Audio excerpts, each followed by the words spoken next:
finally! Okay, so today's video, gagawa tayo ng review about, what do you call? Kunafa? Kunafa. Alam niyo ba yung kunafa? Ako hindi ko rin yun alam. Sabi dito, Middle Eastern dessert daw siya. So, para siyang bihon na matamis, tapos crispy. Sa mga reviews, yung kunafa, fixed chocolates, ito, kung nakikita nyo man ngayon, okay, visible ba? Wala. So, ito yung pinakasikat na chocolate dito sa Dubai. Mabibili mo lang siya dito sa Dubai. Tapos, order ka lang. Kung gusto mong dalhin sa Pinas, pwede ka rin magdala sa Pinas, pero limited lang. For regalo, mga ganon. Hindi lang ito yung i-review natin. Kasi nga, marami ng mga copy, mga version ng iba. May mga ibang klaseng brand, pero ito yung napili namin. So, this is Chocoline. Chocoline yung brand nitong isa. Ito mabibili sa MOE. Tapos, itong Sable. Sable, nabili namin siya sa outlet mall. And, itong fixed chocolate. Albar siya sa Hesa.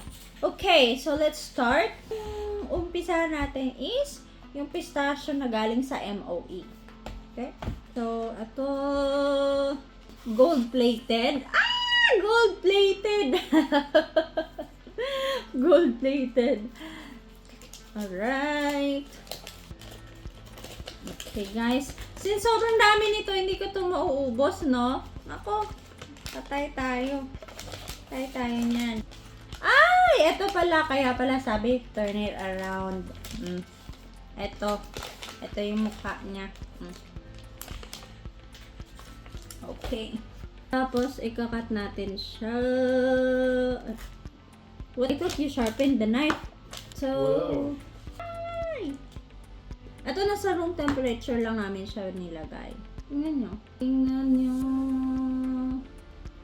And, ito. Ayan. Alright. So, ito yung una. MOE. Okay, yan yung texture niya. Yung pangalawa, ito yung Sable. Buksan natin yung packaging. Ooh! And, mas maganda yung packaging nito. Medyo malinis. Kasi ito may nilagay na tape eh. Itong mga to, pinoproduce nila as fresh.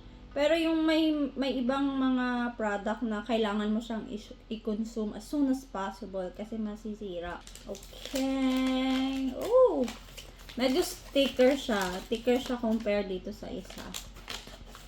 Yung sa MOE na At marami siyang cubes. Ito dalawang lang to. Mga lang cubes lang. Ito marami. Tsaka makikita mo yung edge niya. So, ikakat natin siya. Tingnan natin yung texture. Oh, look at that. Medyo milky.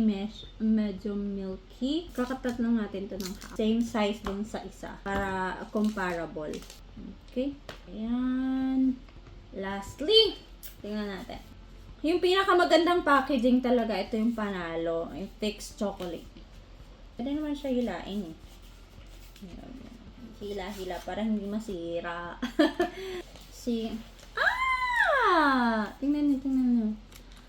Tingnan nyo.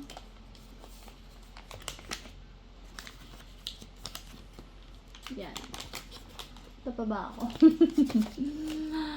Pretty. This is the most prettiest. Who's the prettiest among them all? Okay. Thick yung wow. Oh, I see. Look.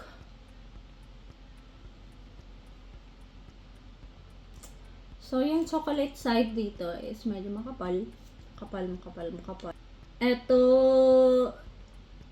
same sila ng thickness. Okay. Alright, so that's it. That's the texture. So, guys, tingnan nyo. Let's go to this is the taste na. Taste na tayo.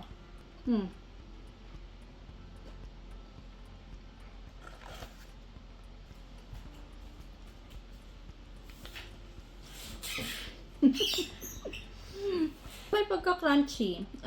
Yung crunchy talaga na part is talaga, yun yung kanufa. Parang crunchy ng kanufa. Masarap siya, maganda yung texture. Pati yung chocolate, masarap din. Chocolate, hindi masyadong katamisan. Ayoko kasi yung sobrang matamis eh. So, tingnan natin. Okay, let's try this one from MOE.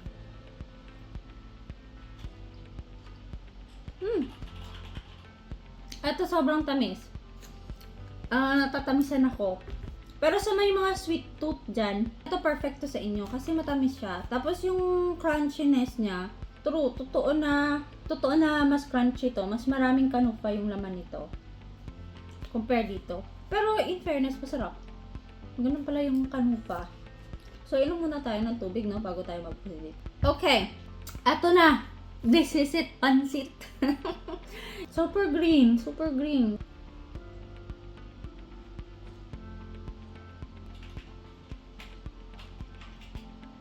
Sobrang sarap.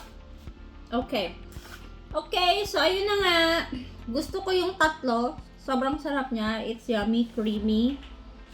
And you can taste the pistachio. Pistachio, the chocolates as well. But for my own taste, yung gustong-gusto ko talaga, since I'm not into very sweet, ito yung nagustuhan ko. Yung sable. Kasi yung sable, this is made out of a lot of cocoa. So, yung cocoa mass, cocoa butter, at saka yung cocoa powder niya is marami. Sobrang laki ng content. Kaya nakikita nyo, texture niya pa lang, eto, texture niya pa lang, sobrang kapal na. Okay? Tapos, to travel, for gift, this is also the very good option. Kasi nga, hindi siya madaling natutunaw. Compared dito sa dalawa, yung thickness ng chocolate nitong dalawa is sobrang nipis. Kaya sobrang dali lang matunaw pag mainit yung panahon. So, hindi siya pwedeng i-ship sa Pinas. Papakargo mo, abutin ng ilang buwan. Kaya matutunaw yung tsokolate. Dalhin mo lang siya if you are going to travel right away to the Philippines. Okay? Sa pistachio flavor, eto, kung pistachio talaga hahanapin, eto. Kulay pa lang, pistachio na. So, eto, masarap siya. Sa chocolate, pag ito talaga yung sobrang, push mo tong fixed chocolate na to. So far, maraming nagkakagusto dito. Ito yung pinaka-least na nagustuhan ko. Though okay siya, for price, ito yung pinaka-affordable. And this one, followed. And this one is quite very, very pricey. Pero okay lang. Okay lang. Tiba-tiba. Papacheck natin kay Bart kung ano yung niya, mas preferred. Okay, come, baby, come. Taste which one you want. Taste you. Okay, I'll try this one first. Then. Okay. Crunchy. Very crunchy. I like the Very crunchiness. sweet. Very sweet. Okay. That one. No, too crunchy. I think I tasted this one. Didn't like that one. Ah, alright. So this one is the Sable from Outlet Mall. It tastes a little better. Yeah? Okay. Yeah. That's maybe- the sense of Let's try the kanufa. real one. Yeah. More.